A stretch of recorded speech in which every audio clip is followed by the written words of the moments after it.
साथियों नमस्कार।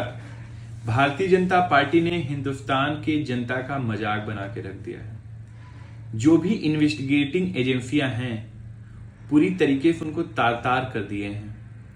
आज उनके विश्वसनीयता पे सवाल है। आज वो एजेंसियां किसी को इसलिए अरेस्ट नहीं कर रही हैं क्योंकि उन्होंने कोई गुनाह किया है, उसको इसलिए अरेस्ट कर रहे हैं क्योंकि वो भारत के प्रधानमंत्री और भारतीय जनता पार्टी के नेताओं से सवाल पूछ रहे हैं। आखिर सवाल क्या है? देश की जनता से जुड़े मुद्दों का सवाल है, किसानों का सवाल है, मजदूरों का सवाल है, खिलाड़ियों का सवाल है, हमारी माताओं बहनों का सवाल है। लेकिन जो भी सवाल पूछेगा उनको जेल में डाल देंगी। आज विश्वसनीयता पे सवाल केवल मैं यूं नहीं कह रहा हूं, बड़ा ही हास्यास्पद है कि 2 किसान भाइयों जिनके अकाउंट में 450 रुपए मात्र हैं, उनको पीएमएलए एक्ट के तहत समन किया गया है। तमिलनाडु से दिल्ली बुलाया गया है। उनका गुनाह यह है कि वहां के लोकल भारतीय जनता पार्टी के नेता से उनके लड़ाई थी, उनकी झगड़ा था, उनको समस्या थी, तो उनको समन किया गया है।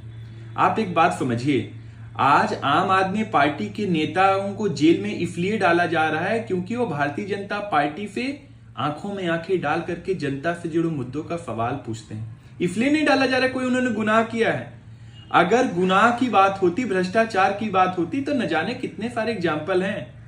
चाहे नारायण राणे का हो, अभी आपने बड़ा ही वर्तमान में देखा होगा छगन भुजबल, जिनके खिलाफ 870 करोड़ का घोटाला था, उनके खिलाफ ईडी ने चार्जशीट में उनका नाम था।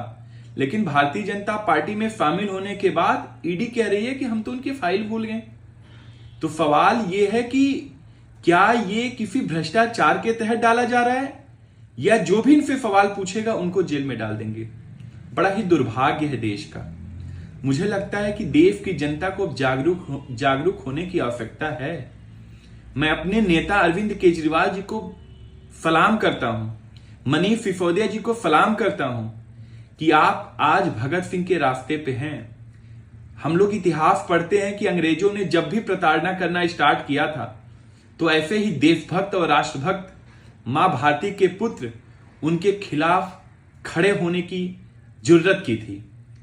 हमें गर्व है कि मैं एक ऐसे पार्टी के सदस्य हैं कि जिनका नेता भारतीय जनता पार्टी के साथ अपने वसूलों से समझौता न करते हुए देश को आगे बढ़ाने के लिए, जनता से जुड़े मुद्दों को उठाने के लिए उनके साथ तत्पर खड़ा है। मुझे लगता है कि यह अंधेरा छटेगा और नया सवेरा होगा। भारतीय जनता पार्टी की तानाशाही दूर होगी और देश में खुशहाली और चैन होगा और भारत का संविधान जीतेगा। जय हिंद, जय भारत।